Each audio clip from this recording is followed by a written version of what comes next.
सो वहीदुल्लाह, जब हम elasticity of demand को डिमांड कर्व के 2 डिफरेंट पॉइंट पे डिटरमिन करेंगे ना कि यार फॉर एग्जांपल पॉइंट ए पे इलास्टिसिटी ऑफ डिमांड क्या होगी और पॉइंट बी पे इलास्टिसिटी ऑफ डिमांड क्या होगी, जब हम 2 डिफरेंट पॉइंट्स पे डिटरमिन करेंगे तो इसको हम कहते हैं आर्क इलास्टिसिटी ऑफ डिमांड। कि यार पॉइंट ए पे इलास्टिसिटी ऑफ डिमांड क्या होगी हम कैलकुलेट करेंगे, ठीक है ना, और पॉइंट बी पे इलास्टिसिटी ऑफ डिमांड क्या होगी ये भी हम कैलकुलेट करेंगे। तो इन पे जो इलास्टिसिटी ऑफ डिमांड होगी उसको हम कहेंगे आर्क इलास्टिसिटी ऑफ डिमांड।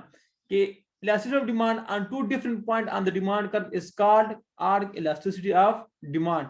इसके अगेंस्ट ये, इसके मुकाबले में हम यूनिट अपना पॉइंट इलास्टिसिटी ऑफ डिमांड की जब हम सिंगल पॉइंट पे डिटरमिन करेंगे, यार फॉर एग्जांपल पॉइंट ए पे क्या इलास्टिसिटी ऑफ डिमांड थी तो इसको हम कहेंगे पॉइंट इलास्टिसिटी ऑफ डिमांड। में आपको डायग्राम तो क्लियर है ना भाई, कि जब हम इस पॉइंट पे भी इलास्टिसिटी ऑफ डिमांड कैलकुलेट करेंगे और इस पॉइंट पे भी, तो हम कहेंगे कि यार दिस इज आर्क जब हम 2 पॉइंट्स पे डिटरमिन करते हैं। अब इसका formula arc elasticity of demand का, Q0 is the Q1 Q2 minus Q1 divided by Q2 plus Q1 multiply by P2 plus P1 divided by P2 minus P1। ठीक है जी, मुझे नहीं लगता कि वो इस पे आपको न्यूमेरिकल देगा, लेकिन आपने वैसे भी याद करके ना फिर अगर 2-3 मार्क्स के लिए आए तो जल्दी फार्मूले के लिए डायग्राम बना दो, डिफिनीशन लिख दे तो वो आपको 2 मार्क्स मिल जाएंगे। Q1 जो हमारे पास है ये ऑल क्वांटिटी है, Q2 हमारे पास जो है ना वो नई क्वांटिटी। फॉर एग्जांपल हमारे पास, मैं आपको बताता हूं, फॉर एग्जांपल ये हमारे पास P प्राइस और ये हमारे पास क्वांटिटी। फॉर एग्जांपल प्राइस 5 थी वो 4 पे आ गई, फॉर एग्जांपल हमारे पास क्वांटिटी थी ना वो 10 से ना 13 पे चली गई। तो ये मेरे पास Q1, ये मेरे पास Q2, ये हमारे पास P1 और ये मेरे पास P2, ठीक है ना। तो Q1 नई क्वांटिटी यानी ये वाली, Q2 ऑल क्वांटिटी यानी ये वाली, और फिर इस दोनों को एक दफा माइनस करोगे एक दफा प्लस करोगे, मल्टीप्लाई बाय P2 ये प्लस P1 ये और P2 और ये, बस इस तरह कैलकुलेट करना होगा आपने, ठीक है ना वहीदुल्लाह। तो ये था फार्मूला उसका। या आप ये भी लिख सकते हो कि change in quantity demand, change in price, ये डेल्टा चेंज को रिफ्लेक्ट कर रहा है, ठीक है ना। P इसका एवरेज यानी P2 प्लस P1, अगर आप ये वाला याद नहीं कर सकते हैं ना तो ये याद कर ले, कोई मसला नहीं, डिवाइड बाय 2 और इसका जो एवरेज होगा Q1 plus Q2 divide by 2। तो आप ये वाला याद कर सही वहीदुल्लाह। तो जब हम 2 डिफरेंट पॉइंट्स पे इलास्टिसिटी को मेजर करेंगे, इस पॉइंट पे भी और इस पॉइंट पे भी, so this is called arc elasticity of demand. लेकिन उसने इतना डिटेल में आपसे कभी पूछा नहीं, वो आपसे पूछ सकता है क्या पॉइंट इलास्टिसिटी और इलास्टिसिटी में क्या फर्क है, 3-4 मार्क्स के, तो डिफिनीशन लगा दो कि इलास्टिसिटी जब हम 2 डिफरेंट पॉइंट पे मेजर करते हैं आर्क इलास्टिसिटी कहलाता है, ये इसका फार्मूला है। और आपको बहुत शौक हो तो जल्दी डायग्राम बना दो, अगर आप बना सकते हो तो अभी क्लियर है ना भाई। अब आप पूछें जी, क्लियर।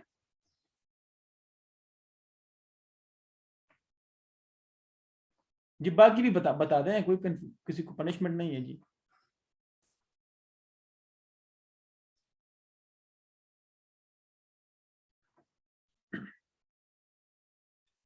अच्छा, अब आज हम अपना टॉपिक पढ़ेंगे most important cross elasticity of demand.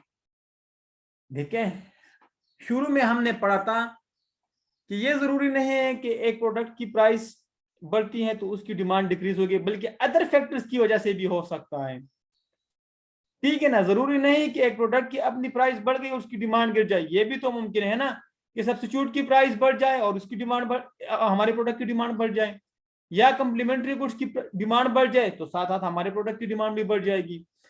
तो इलास्टिसिटी ऑफ डिमांड, इधर आप डेफिनेशन की तरफ आए, ये another measure of elasticity is what the effect of the change in price in another good।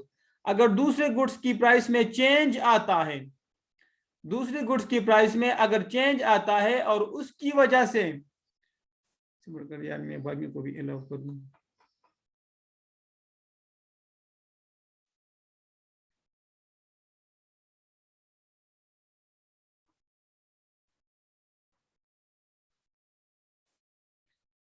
अगर डिमांड में चेंज आता है ना कि प्रोडक्ट की अपनी प्राइस की वजह से बल्कि दूसरे प्रोडक्ट की प्राइस की वजह से, तो इसको हम कहते हैं क्रॉस इलास्टिसिटी ऑफ डिमांड।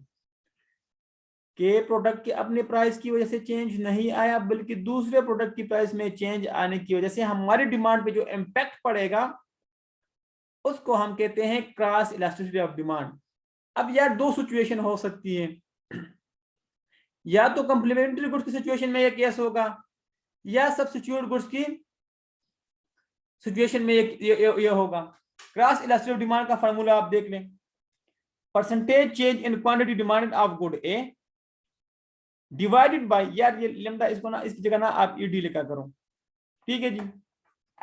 तो मैं ना ईडी लिख लेता हूँ ताकि आप लोगों को कंफ्यूजन ना हो, ऐसा ना हो कि पेपर में आपसे ये बनता ना जाए और आप उधर टेंशन में आ जाए। इसकी जगह आप ना cross elasticity of demand, CED, cross elasticity of demand, percentage change in quantity demanded of good A. For example ये हम जिस गुड में डील कर रहे थे, ठीक है ना, हमारा गुड ए था, divided by percentage change in quantity of good B. अब इसके फार्मूले जरा आप लोग देख लें, ये प्राइस है, ये क्वांटिटी नहीं है, दिस इज प्राइस,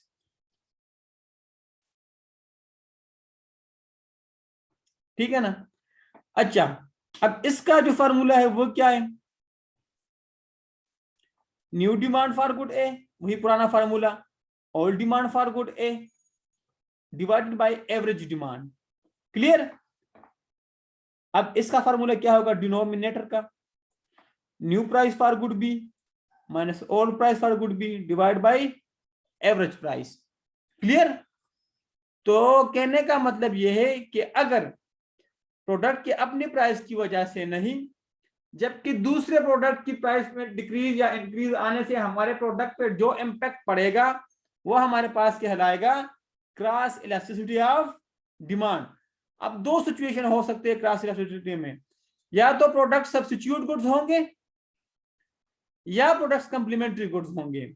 तो मैंने आपको पहले भी बताया था कि कंप्लीमेंट गुड या कंप्लीमेंट्री गुड्स वो गुड्स होते हैं which are used together, clear जी। अब इधर हम पढ़ते हैं, कंप्लीमेंट्री गुड में कोई कंफ्यूजन तो नहीं है ना, क्रॉस इलास्टिसिटी में कोई कंफ्यूजन, आहिस्ता आहिस्ता जाएंगे, थोड़ा सा टेक्निकल है ये जी।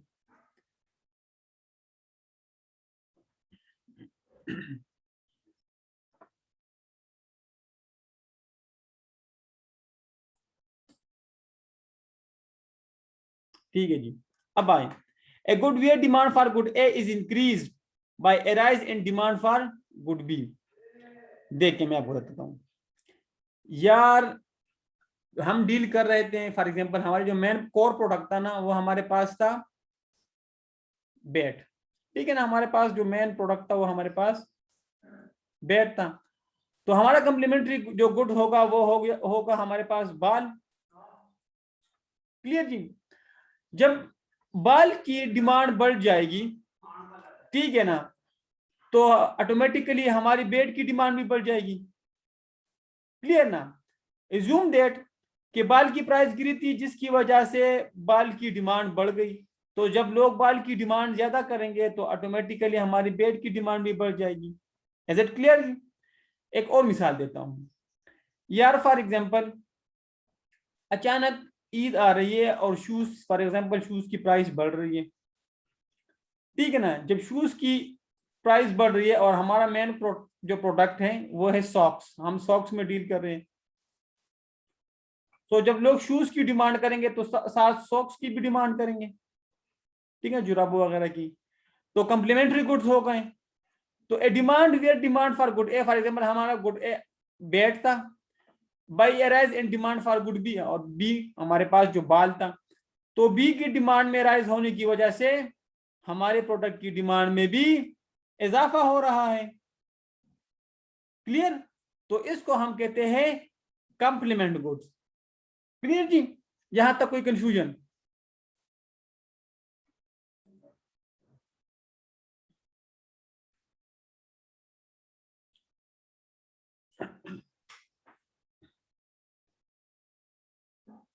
सी जी। अब मोस्ट इंपॉर्टेंट, मैं रिपीट कर देता हूँ निशान। देखिए बच्चे, मैंने कहा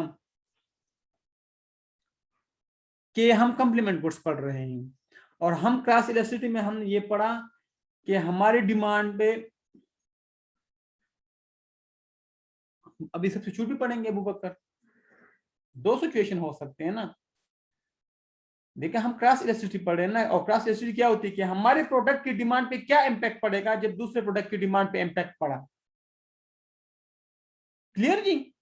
कि दूसरी डिमांड की, फॉर एग्जांपल अगर कंप्लीमेंट गुड्स है, फॉर एग्जांपल कंप्लीमेंट गुड्स, तो अगर दूसरे प्रोडक्ट की डिमांड बढ़ेगी, फॉर एग्जांपल गुड, देखिए बाल की प्राइस गिर गई, हम डील कर रहे हैं बेट में, विशाल आप समझो इस बात को, आप भी समझो अबू बकर, बाल हमारा कंप्लीमेंट गुड्स है, बाल की प्राइस गिर गई तो बाल की अपनी डिमांड भी बढ़ जाएगी, लेकिन इस डिमांड की इंपैक्ट क्या पड़ेगा हमारे प्रोडक्ट पे, जो हमारा जो प्रोडक्ट है वो है बेट, उसकी डिमांड भी बढ़ेगी ना।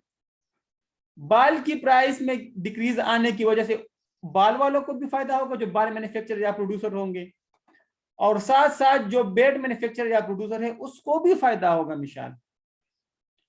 ठीक है ना अबू बकर? तो अब आप देखें, प्राइस में डिक्रीज आ गया, उनकी अपने प्रोडक्ट भी बढ़ गई डिमांड उसकी, और साथ साथ हमारे प्रोडक्ट की भी डिमांड बढ़ गई। देखिए इधर जो कंप्लीमेंट गुड्स, ये अगर इस बात को आप समझें, इधर भी हम साइन पे डिसाइड करेंगे कि गुड कंप्लीमेंट गुड है कि गुड सब्स्टिट्यूट गुड्स हैं। झटका मेथड शॉर्ट आंसर कि अगर नेगेटिव आएगा, अगर नेगेटिव आंसर आएगा तो हम जवाब लेंगे कि good is complement goods. Long answer को आप समझिए, क्यों इसको मैं नेगेटिव क्यों लिख रहा हूं, अब लॉजिकली आप इसको देखें। झटका मेथड तो मैंने आपको बता दिया शॉर्ट आंसर कि नेगेटिव आएगा सो कंप्लीमेंट गुड्स। ठीक है, अब लॉजिक समझिए इस चीज की। लॉजिक ये है कि प्राइस में डिक्रीज आया, प्राइस में डिक्रीज आने की वजह से उसकी अपनी डिमांड भी बढ़ गई और साथ साथ हमारी डिमांड भी बढ़ गई, हमारे प्रोडक्ट की डिमांड भी बढ़ गई। तो हुआ क्या कि प्राइस में डिक्रीज आया, डिमांड में इंक्रीज आया, तो प्राइस और डिमांड का नेगेटिव रिलेशनशिप हुआ कि नहीं। दूसरे प्रोडक्ट की कंप्लीमेंट गुड्स की प्राइस में डिक्रीज होने की वजह से प्राइस जब गिरी, हमारी डिमांड बढ़ गई, तो हुआ क्या, नेगेटिव रिलेशनशिप हुआ ना डिमांड और प्राइस का। हालांकि हमारी अपनी प्रोडक्ट की प्राइस नहीं गिरी, कंप्लीमेंट गुड्स की प्राइस गिर गई, लेकिन हुआ तो प्राइस और डिमांड का नेगेटिव रिलेशनशिप। भाई क्लियर है ये पॉइंट?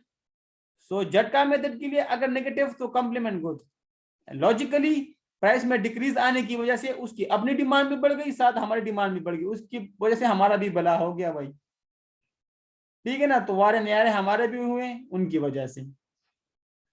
तो ये पॉइंट जरा टेक्निकल था, काइंडली कंफर्म कर दे, सारे कंफर्म कर दें।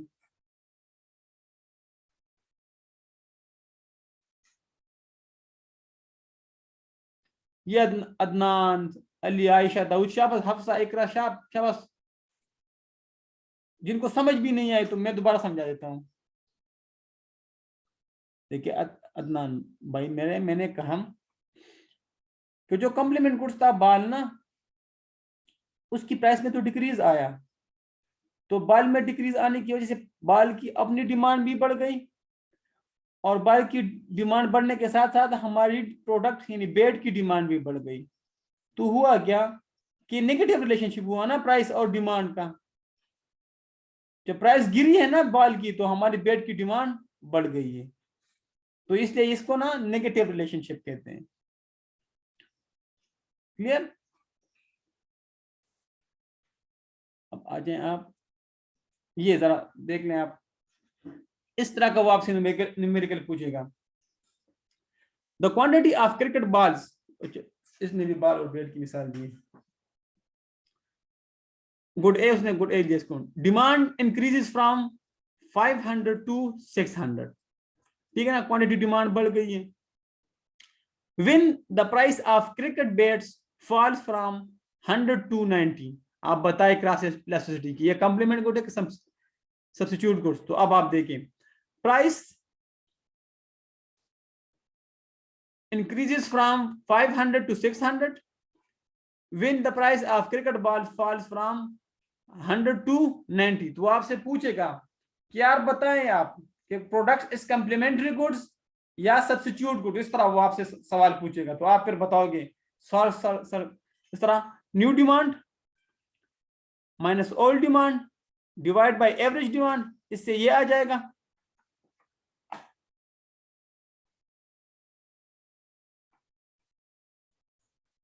ठीक है भाई, new demand minus old demand divide by average demand, ये आंसर आएगा। ये तो नॉमिनेटर का हुआ। डिनोमिनेटर का new price minus old price divide by average price, ये आंसर आएगा। जब हम इसको इस पे डिवाइड करेंगे तो आंसर हमारे पास माइनस में आएगा। तो हम कहेंगे since the sign is negative therefore the good are complement goods. और लॉजिकली भी अगर है तो हमें न्यूमेरिकली इसको किया ना, लॉजिकली भी आप देखेंगे तो आप कहेंगे कि यार बेड की जो वो है ना प्राइस में इजाफा हुआ, सॉरी बेड की उसमें, और तो हमारे उसकी डिमांड भी गिर गई और हमारे अपने प्रोडक्ट की डिमांड भी गिर जाएगी। ठीक है ना। या आप इसको वाइस वर्सा भी देखिएगा, अगर बाल की प्राइस गिर गई है तो बाल की अपनी डिमांड भी बढ़ जाएगी, साथ साथ हमारे बेड की डिमांड भी बढ़ गई है। तो इस तरह ये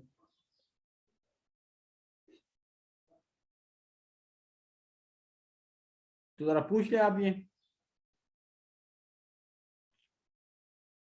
डिक्रीज आए ना बेड की प्राइस में, तो हमारी डिमांड भी जो हम बाल में मेन कोर में डील करते हैं उसमें वो इंक्रीज आ गया।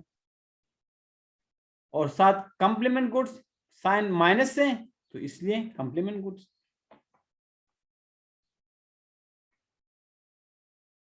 ये भी जरा पढ़ लें।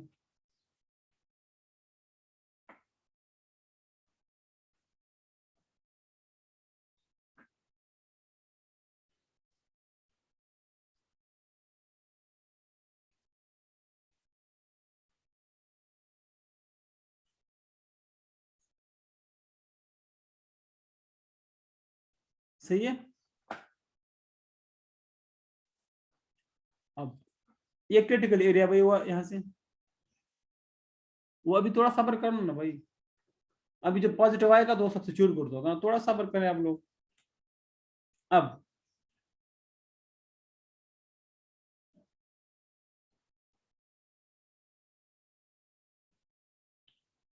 परसेंटेज इग्नोर कर, इसको परसेंटेज ले ही ना आप, इसको ना 0.18 कर दे, इसको 0.105 कर दे, परसेंटेज ना ले, नेगेटिव परसेंटेज में चला गया ना, इतने परसेंट माइनस में हम चले गए।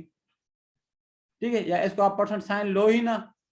ठीक है, इसको ना 0.181 कर ले, इसको 0.105 कर ले, डिवाइड कर ले। ठीक है ना उमर।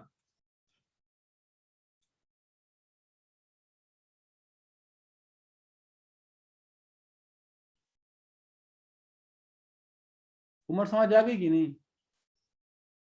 इसको आप परसेंटेज में ना लेना, परसेंटेज में कन्वर्ट ना कर देना। इसका मतलब ये कि ये बराबर है 0.181 के। इसको आप परसेंटेज साइन ना लिखो, मैं इसको इस तरह भी लिख सकता हूँ ना भाई, मैंने 0.181 डिवाइडेड बाय 0.105, तो साइन माइनस में आएगा।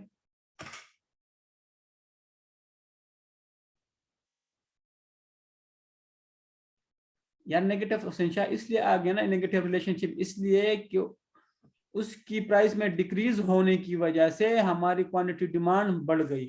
प्राइस में देखो, अगर आप देखें ना लव डिमांड में भी हमने पढ़ा था कि लव डिमांड का प्राइस और क्वांटिटी का आपस में नेगेटिव रिलेशनशिप होता है।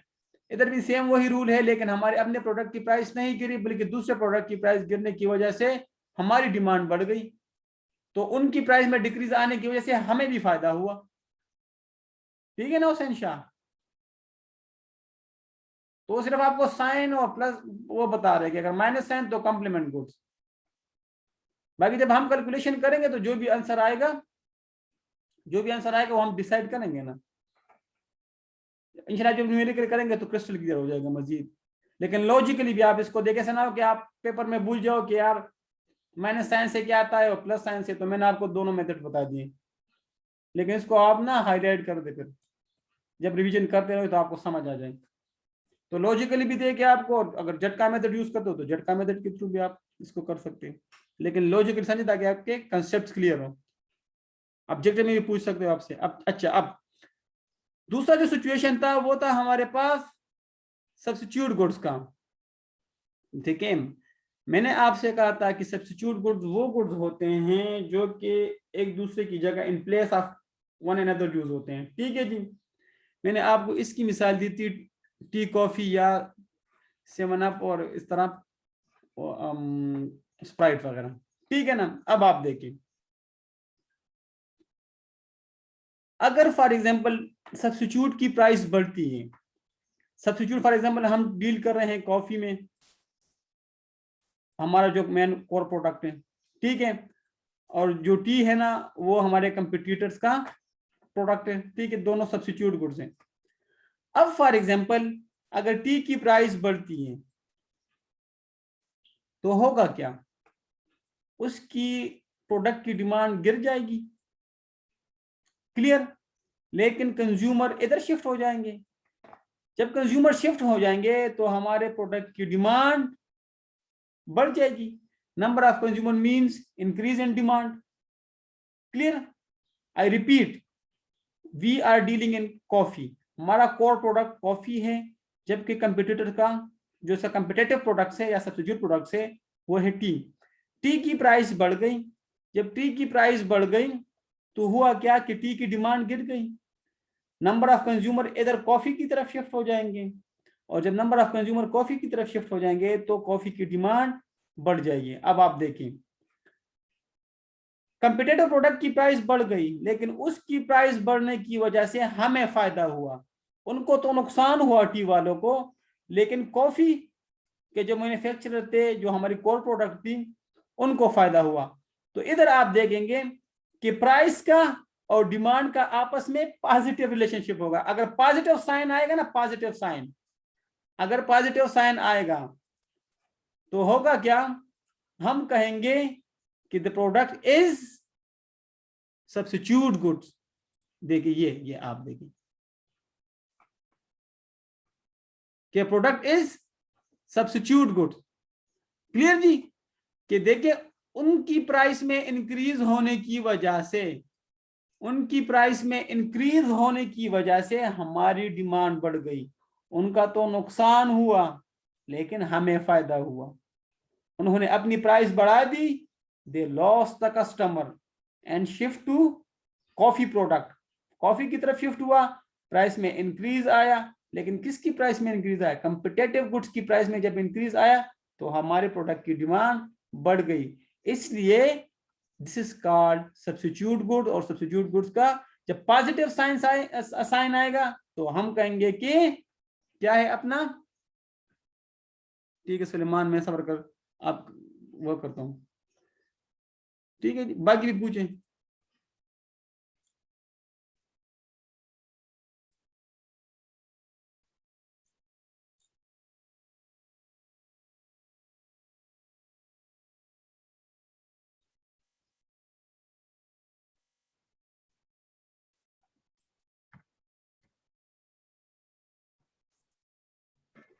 जी भाई पूछे। सर यहाँ पे एक जो है डिमांड है वो सिर्फ प्राइस की वजह से गिरेगी या नहीं, और कोई रीजन भी हो सकता है नहीं सब्स्टिट्यूट गुड्स में? देखो, नहीं सिर्फ वही रीजन हो सकती है सलीमान भाई के कंपिटेटिव गुड्स की प्राइस बढ़ गई है। कंपिटेटिव गुड्स की जब प्राइस गिर गई अपनी सब्स्टिट्यूट गुड्स या कंपिटेटिव गुड्स की, तो उसकी तो अपनी डिमांड गिर जाएगी, लेकिन जब कस्टमर इधर शिफ्ट होंगे ना तो हमारे प्रोडक्ट की डिमांड यानी कॉफी की डिमांड बढ़ जाएगी। तो हमारे प्रोडक्ट किस किस वजह से इंक्रीज आया, उसमें कंपिटेटिव गुड्स की प्राइस में इंक्रीज की वजह से। इसलिए मैं कहता हूं कि जब पॉजिटिव साइन आएगा तो हम कहेंगे कि प्रोडक्ट इज सब्स्टिट्यूट गुड्स। जी भाई सुलेमान, हेलो सुलेमान, सिर्फ इधर जो इम्पैक्ट आया ना हमारे प्रोडक्ट पे वो आ गया कंपिटेटिव गुड्स की प्राइस में इंक्रीज की वजह से।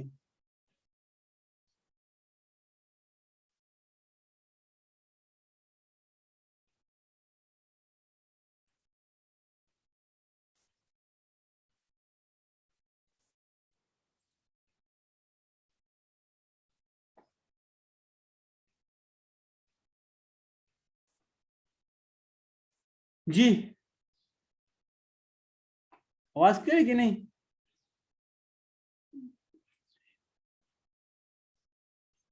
सुलेमान यार ये पॉइंट क्लियर है आप लोगों की नहीं?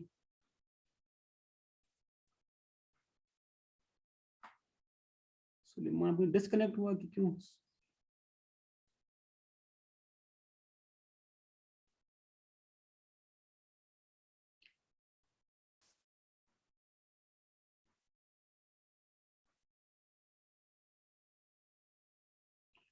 काइंडली बाइक की भी कंफर्म करें यार। सुलेमान आप भी जरा काइंडली कंफर्म, पॉइंट क्लियर है आपको कि नहीं? सो सिर्फ इस फैक्टर से, है ना अबूबकर यार, प्राइस में चेंज आया लेकिन हमारे अपनी प्राइस में नहीं, दूसरे प्रोडक्ट की प्राइस में चेंज आया ना, इसलिए तो कॉम्पिटिटिव गुड्स।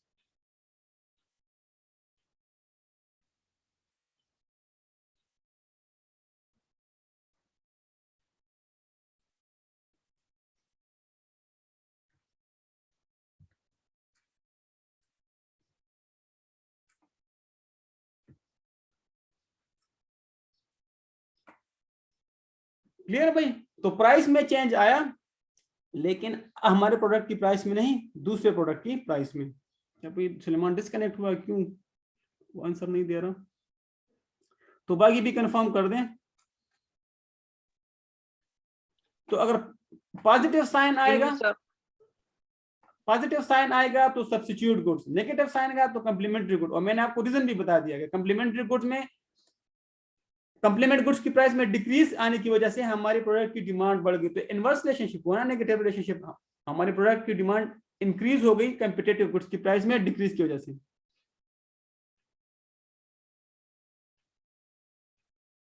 और फैक्टर्स की वजह से भी हो सकता है, लेकिन इधर जब हम पढ़ रहे हैं ना भाई मेरे, हम क्रॉस इलास्टिसिटी की वजह से पढ़ रहे हैं।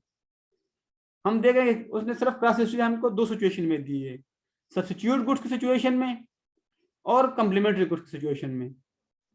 वो तो आप जब वो पढ़ रहे हो ना, ये तो वो तो शिफ्ट इन डिमांड कर, या हम इलास्टिसिटी ऑफ डिमांड पढ़ रहे हैं, इलास्टिसिटी ऑफ डिमांड। ठीक है ना? कि कंपिटेटिव गुड और सब्स्टिट्यूट गुड्स की वजह से हमारे प्रोडक्ट की इलास्टिसिटी पे क्या इंपैक्ट पड़ेगा, कितना मूवमेंट उसमें होगा, अच्छा मूवमेंट होगा कि बुरा मूवमेंट होगा। सलीमान आई थिंक वाज डिस्कनेक्टेड।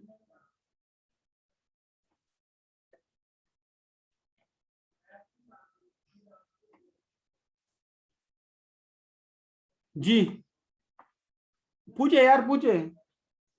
वो तो शिफ्ट इन डिमांड में वो आता है ना, क्वांटिटी डिमांड में। तो हम इलास्टिसिटी ऑफ डिमांड पढ़ रहे हैं कि एक फैक्टर में कितने चेंज आने की वजह से दूसरे फैक्टर पे क्या असर पड़ेगा। सुलेमान आवाज क्लियर है कि नहीं? Yes sir clear. भाई आपको पॉइंट क्लियर हुआ?